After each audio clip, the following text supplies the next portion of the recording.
So it finishes Barcelona 3 at Real Madrid 0. I don't think anyone, even if you're a Real Madrid supporter, would be leaving the stadium that disappointed. It was a thoroughly entertaining affair. As we welcome in, Luis Garcia is with us, as is pitch side Sebastian Salazar. Seb, how cool was that? Amazing, amazing. I don't know if the Real Madrid fans left disappointed, but Dan, they definitely left early. After that third goal fell, they headed for the exits here at AT&T Stadium. An incredible atmosphere. The third time this Clásico has been played in the United States. This was the biggest crowd. As I mentioned, it felt early on like a lot of Real Madrid fans. By the end, it feels like a lot of Barcelona fans. Very different the second half. I think maybe at halftime, things cooled down a little bit. There wasn't that same intensity, but just a joy to watch these two teams. And if this is preseason mode, I cannot wait for the start of the La Liga campaign. Luis, this really was an entertaining affair, and unless you were told about it, you wouldn't even really think it was a pre-season tie. No, not at all. The intensity, the aggressiveness, the way that the players approach the game, it looked like a professional game that they were going to play. They're playing for a trophy. And I don't think that Real Madrid fans should leave the stadium disappointed, because definitely Real Madrid had their chances.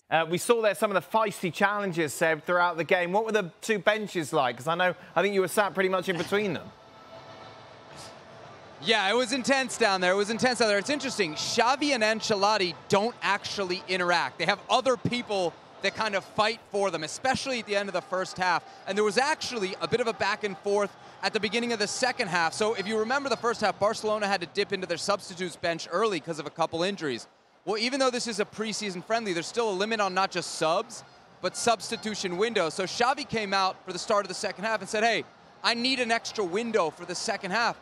The Real Madrid staff said, nope, we're not going to give it to you. Then the negotiations started. I've heard the negotiations had to go all the way up to the suite level. It came back down. Barcelona got their extra window, but so did Real Madrid. So it goes to show in this rivalry, even in preseason, nothing, not even a substitution window is given away for free.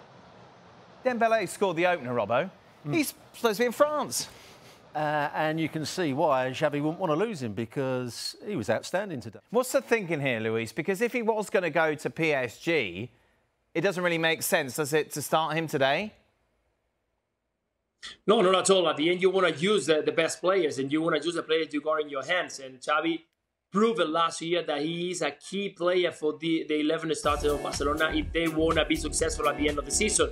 He was very important during a long time in the season, and he's going to be once again a key player, a very important player in that right side. Even sometimes we're going to see him in the left side, allowing Rafinha to take that place, or Ansu Fati or Ferran Torres.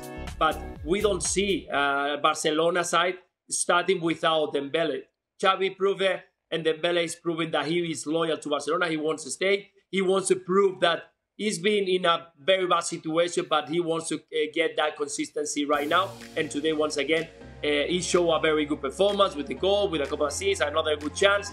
So hopefully we can see more often what Dembele can give to Barcelona, and definitely for Barcelona, fantastic news. Let's focus a little bit more on Barcelona overall. What struck you today, Robert, with the way they set up? Their change of slight shape, because they obviously went with, I would say, a back three. It wasn't an obvious back three, but Araujo played on the right-hand side. Koundé playing where he wants to play as a centre-half. Then you had your left-sided centre-half. Balde was playing almost like a left wing-back. They played two holding players, which we've not seen very often, and that was De Jong and Romeu. And then they had two players in front of him, Pedri and Gundogan, who had to go off. And then obviously they've got Lewandowski up front, and then Dembele on the right-hand side. So it's a change of tactics slightly, a change of shape. And it worked quite well for them. But it does mean at times they're going to have to play on the counter-attack, which we don't really associate with Barcelona. That's never been their way, but they did that last year as well. Do you agree, Luis? No need for Real Madrid fans to be concerned?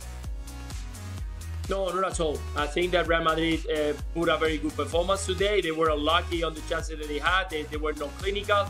They are missing, of course, a centre forward who can be crucial right there into the box. Joselu had a very important chance on his head, and he missed it. And I think that we realize once again that Vinicius Junior, when he's at his best, is in that right side, in that left side. When he plays in that left side and he can face players on 1v1 situation, he's a beast. You cannot stop him. He plays with a player in his back all the time. When he plays with those two striker with Rodrigo, he struggled. He doesn't feel comfortable, and we saw in that second half when we saw the best of Vinicius.